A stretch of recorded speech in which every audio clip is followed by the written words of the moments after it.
Poem by Amos Russell.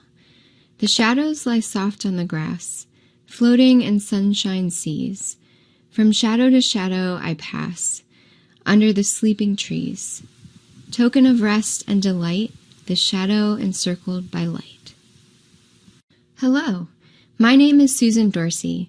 My friends Miss Andrea Avendano and Miss Sarah Dittrich and I are excited to be working with you through our project titled Illuminating Seeds, highlighting ancestral and local knowledge through art and science. This project provides opportunities for students and teachers to connect and share about their relationship to nature through art. Throughout our project, we are working with 4 classrooms, 2 in the United States and 2 in Chile. We are working with elementary and high school students. Together, we will create art, share our ideas, learn from guest speakers, and exchange art and letters between the U.S. and Chile. We will do 3 different activities related to observation and reflection art activities. The activity we are presenting today is about drawing shadows. In this video, Miss Sarah, Miss Andrea, and myself will demonstrate the activity. Afterwards, your teacher will facilitate this activity with you. We will show you this activity in 4 steps. Because this lesson involves looking for shadows outside, we have to wait to do this until there is sunlight so we can see shadows. The Earth rotates at a 23.5-degree tilt on its axis every 24 hours, giving us day when it's facing towards the sun and night when it's facing away from the sun. The direction of the tilt never changes. The Earth also revolves around the sun at a tilt, taking 365 days to make a full revolution around the sun. Because the Earth revolves around the sun at a tilt, the sun's light shines differently on different parts of the Earth at different times of the year. As the Earth orbits the sun, different parts of the planet are exposed to direct sunlight. Because of the Earth's tilt, the seasons are reversed in the northern and southern hemispheres. When it is winter in the United States, part of the northern hemisphere, it is summer in Chile, part of the southern hemisphere. The light and shadows that our student collaborators in the U.S. are seeing is different from the light and shadows our student collaborators in Chile are seeing. When I traveled to South Georgia and Antarctica in November as a Grosvenor Teacher Fellow with one of our teacher collaborators, Ms. Harnish, we noticed this difference in the light. The summer season in Antarctica is just beginning in October and lasts until February.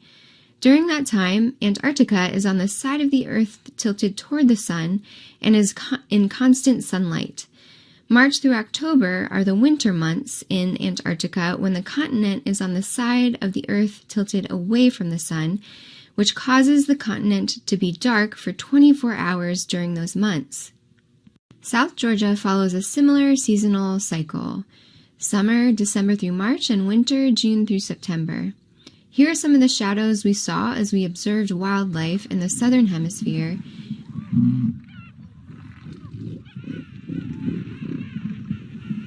In this activity, we will trace the shadows that the light makes near us when it can't pass through an object. We are creating a record of light, Earth's rotation and revolution, that we will share with our collaborators through a mail exchange. First, Miss Andrea will share a brief history of how artists have used shadow and light to create artwork and share stories throughout time.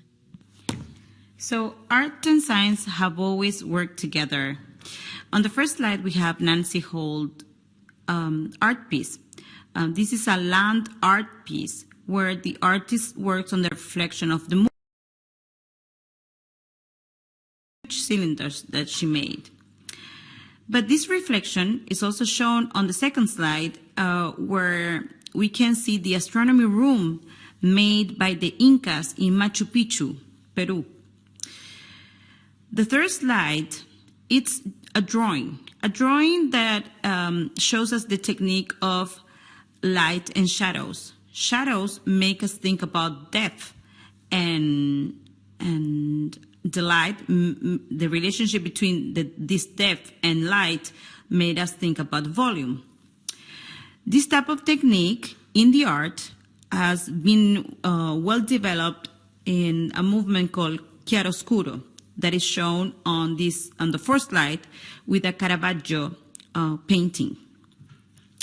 But in slide number 5, we can see an illustration of probably the biggest invention between art and science, which is photography.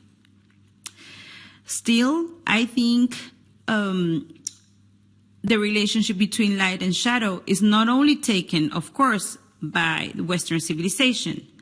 In slide number 6, we can see an example of shadow puppet theater. This type of theaters was created in China 2,000 years ago. And just like in slide number 7, this technology has been taken by contemporary artists to reflect on other type of issues. In slide number 7, we can see part of a piece by Kara Walker, where the artist reflects on silhouettes and stereotypes. Slide number 8 is also a piece by Kara Walker, where she makes through this type of shadows, she creates a type of theater and a whole storytelling on the wall. Other artists, like in slide number 9, has also worked with the technology of shadow puppet theater. Slide number 9, it's a piece called Shadow Theater by Christian Boltanski, and he works there not only on the fact of shadows, but also the big reflections that shadows can have in a room. Slide number 10 is also a work by Christian Boltanski, and the interesting thing is that he also worked on the symbols that all this technology can give us. The fragility of light. He works with candles, a very human scale way of making light and shadows, and the different shapes that this type of light and shadows can create. Now that we have learned about how artists have worked with light and shadow, let's look at the different steps you will take to create your own art piece with shadows from nature. Step 1 of this activity is about meditation. Meditation helps us train our attention, awareness, and clear our thoughts. During this step, Miss Sarah will lead us in a meditation exercise that your teacher will facilitate with you after the video. This step is important because meditation helps us to slow down the mind. This helps us become more aware of our surroundings. Meditation can help us better focus on our senses, which we will need for Step 2, our exploratory walk, Step 3, tracing shadows, Step 4, reflection, and then finally, Step 5, our mail exchange. Let's watch. Before we start our exploratory walk, we will begin by slowing down our minds and bodies through meditation. The exercise we will do together is called Solar Alignment Walk and was taken from Elastic City's book called Prompts for Participatory Walks. Let's begin. Stand up straight and turn so that your back is to the sun. Look down at your shadow and pay close attention to its size and shape. Now close your eyes and stand very still. Imagine the entire planet beneath your feet. You're standing atop a globe. It may be helpful to envision that you are standing on a small ball and the ball is slowly growing. Visualize the globe slowly turning underneath you. It's turning in the direction that you are facing away from. Remain with your eyes closed for about a minute.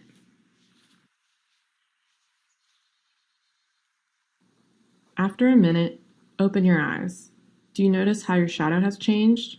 The turning of the planet under your feet caused your shadow to grow or become shorter depending on the time of day you are outside. Now, try to feel that motion, the planet slowly turning.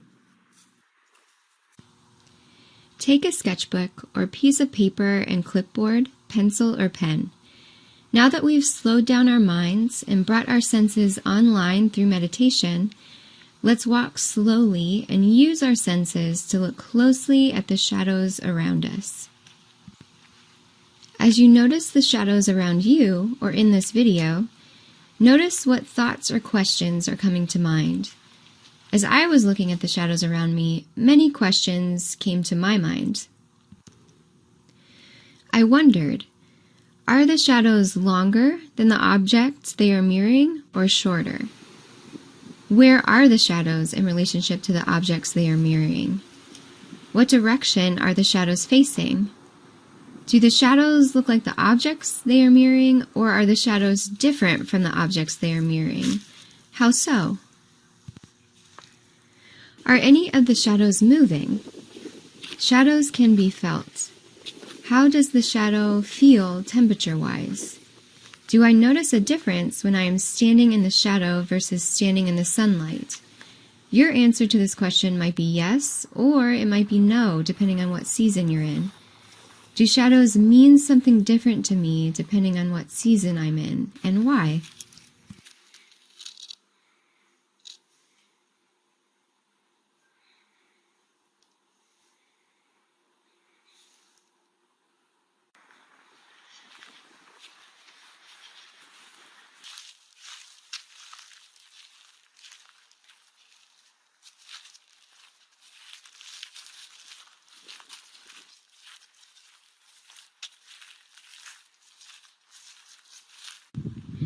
I like this shadow because it's past midday and the shadow covers around the tree.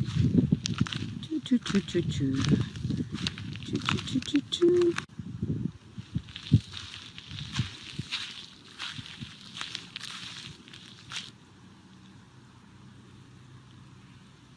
Oh, here it is. My shadow under the tree. I decided to write down my observations and journal about what I was noticing. Here is what I wrote in my journal. I noticed the shadows of leaves and thin branches dancing on the ground as the wind moved them to and fro, almost as if these shadows were living and breathing all around me. Some of them looked like they were stretching and reaching to the furthest points they could, while others looked like they were only just rising for the day. I was interested in the shadows of the buildings and man-made objects against the shadows of natural beings like trees, one dancing and the other still, but both creating beautiful contrasts next to each other. As we slow down and notice the beauty within the shadows around us, let's make artwork in collaboration with nature by tracing some of the shadows we observe to create a collage. First, find a shadow that drew your attention during the exploratory walk. Look for shadows that have small details that can fit onto your paper. Next, hold or lay your sketchbook on the shadow you chose. Reposition your body so you are not blocking the shadow. Position the shadow onto the paper by finding where you like the shadow the most on your page, the center, the side, the top, or the bottom. If your shadow is too big to fit completely onto your page, find a portion of it that will. Take a pencil or pen and trace the outline of the shadow you see. If the shadow is moving in the wind, try to move your pencil with it. It's okay if your outline doesn't look exactly like the shadow you are tracing. Trace 3 to 4 different shadows onto your page. When you're finished, you'll have a page filled with flowing lines that intersect and overlap with one another. You might also try this activity a different way. For example, you could trace the morning shadows you observe in one color and trace the afternoon shadows in another color and record how the shadow moved and changed during the day.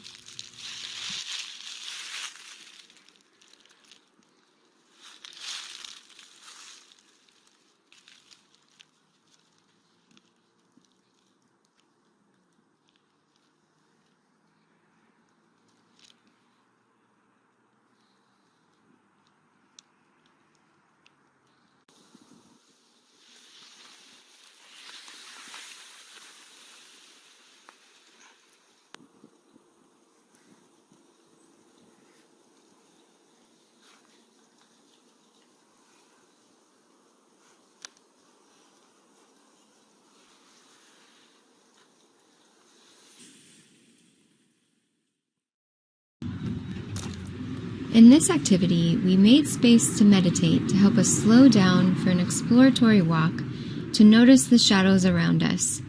We spent time observing and thinking about shadows and creating artwork with nature through shadow collages. Next, let's uncover the meaning behind our observations by reflecting or thinking deeply about what we saw and did and discuss it. Here are some questions to help us think deeply and discuss with classmates. What stood out to you as you were observing shadows during your exploratory walk? What shadows did you choose to trace and why? What stood out to you while you were tracing the shadows? Make a prediction about how the shadow might change or look different at another time of day. Did you notice something about a space you had never noticed before? So I have my final shadow collage, and what stood out to me the most while I was tracing the shadows was noticing all the light and dark areas within the shadow. While I was tracing, I had to decide which areas I wanted to include and which areas I wanted to leave out. And I noticed the light and dark areas were created by the parts of the object that were closer or farther away from my paper. As an optional step, if you have extra time, you can use colored pencils, markers, or paint to add color to your shadow collages. Look at how Miss Sarah added color to her shadow collage. Our classroom collaborators in the United States are going to mail their drawings to our teacher and student collaborators in Chile. On the back of your drawing, you might write a note to them in English or Spanish. You can tell them your name, something interesting about yourself, where you are from, and what shadows you observed and traced onto your paper.